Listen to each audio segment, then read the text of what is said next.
दोस्तों, आज की कहानी है सासू माँ। मैंने आपकी परंपरा निभा ली। दोस्तों, कहानी शुरू करने से पहले अगर आपने चैनल को सब्सक्राइब नहीं किया हो तो कर लीजिए ताकि आपके पास पहुंच सके हर नया वीडियो।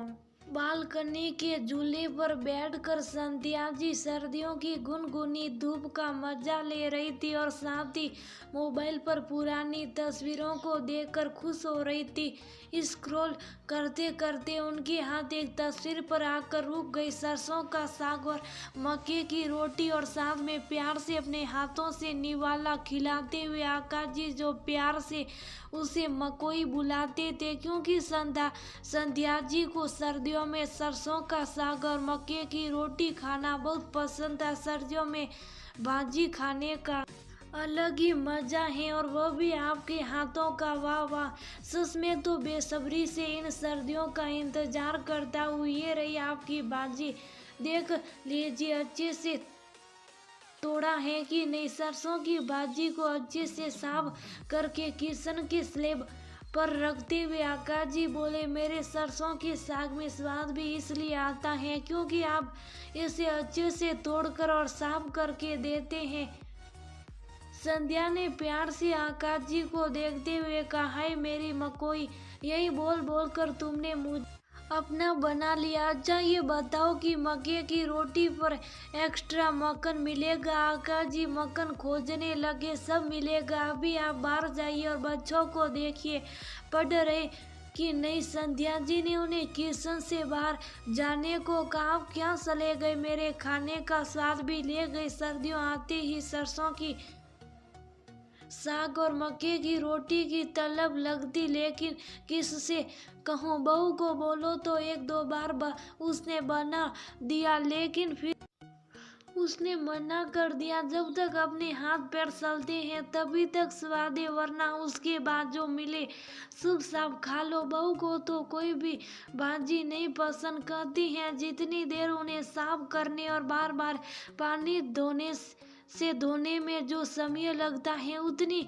देर में पूरा खाना बन जाए। संध्या जी ने गहरी सांस छोड़ी और तस्वीर देख आंखों नम हो गई। मम्मी जी ये लीजिए, खाना खा लीजिए। बहू नीता खाने की थाली लिए खड़ी थी। नीता ने थाली जब सामने रखा तो आरसी और खुशी से उनकी आंखें सलग गई। बहू तुमने आज मक्के की रोटी और सरसों का साग बनाया, लेकिन तुम्हें तो पसंद नहीं। फिर अब पसंद है क्योंकि मैंने आपकी परंपरा को आगे बढ़ा दिया है। नीता हंसते हुए बोली, मेरी परंपरा? मैंने कौन सी परंपरा बनाई?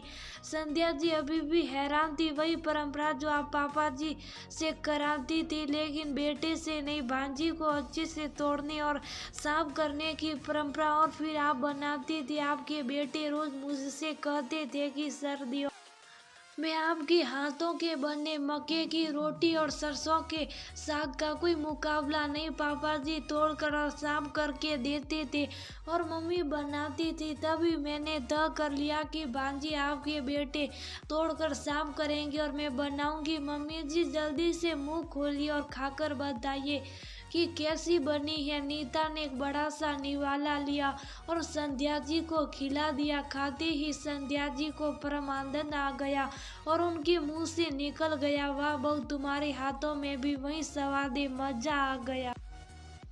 स्वाद तो आना ही था मम्मी, क्योंकि साग मैंने तोड़ा है। बेटा राकेश सामने खड़ा मुस्कुरा रहा था और बनाया। मेरी बहू ने एक बात हमेशा याद रखना कि पति पत्नी का रिश्ता जैसे सरसों का साग और मक्के की रोटी एक दूसरे के बिना अधूरे, ठीक उसी तरह तुम दोनों का साथ हमेशा और प्यार हमेशा दुगना होते रहे। संध्या जी नीता के सिर पर हाथ रखते